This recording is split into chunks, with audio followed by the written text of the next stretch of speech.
भाई for women's 40 days की साधना कैसे कंप्लीट करें जब मंथली साइकिल, पेड मेंबर हो, ऐसा क्वेश्चन पूछ रहे हो मेरे को।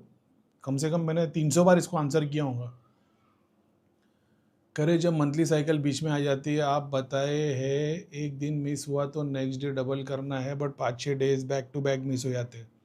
जितने भी लोग आज तक, लेडीज जितनी भी मेरे साथ में जुड़ी है धाम के टाइम से, जब जाप ध्यान करना चालू करते, जैसी पीरियड्स का टाइम चालू होता है तब से लेकर सर से नहाने तक उतने डेज स्किप कर देने, उसके बाद में वापस से चालू करना। तो एग्जाम्पल ले लो कि आपने 15 दिन की साधना की, 16 डे को आपका फर्स्ट डे स्टार्ट हुआ है, 7 डेज हो गए या 5 डेज हो गए, 10 डेज हो गए, आपने नहा लिया।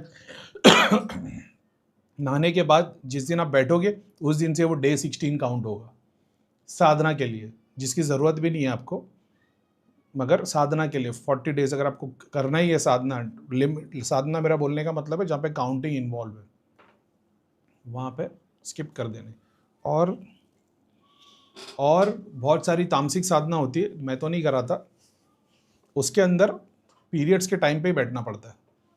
प्लस दूसरी साधना उनमें ऐसी होती है, तामसिक बोलेंगे नहीं, तंत्र की साधना बोलेंगे, लेकिन कैटेगरी तो डेटी महाकाली तामसिक ही हो गए ना। तो तामसिक भी है और भी है, लेकिन वही शक्ति के हिसाब से। तो उसके अंदर तो फिर 40 डेज 120 डेज की साधना, उसमें पीरियड में भी बैठना पड़ता है। फिर पीरियड्स के साथ अलग रिचुअल्स हो जाते हैं, लागू हो जाते हैं।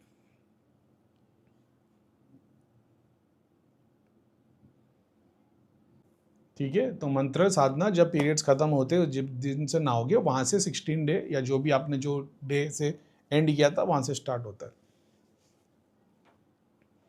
स्पिरिचुअलिटी भगवत गीता के हिसाब से, उपनिषद के हिसाब से, जब एक इंसान की ज़िंदगी में जितनी भी साधना हुई हो, कुंडलिनी के प्रोग्रेस में कहाँ तक भी पहुँचे हो, जब वो मरता है या वो स्किप कर देता है 10-20 साल के बाद, फिर से जर्नी स्टार्ट करता है, जहाँ छोड़ा था वहीं से शुरुआत होती है, फिर से ABCD से शुरुआत नहीं होती। ये बात को ध्यान में रखना।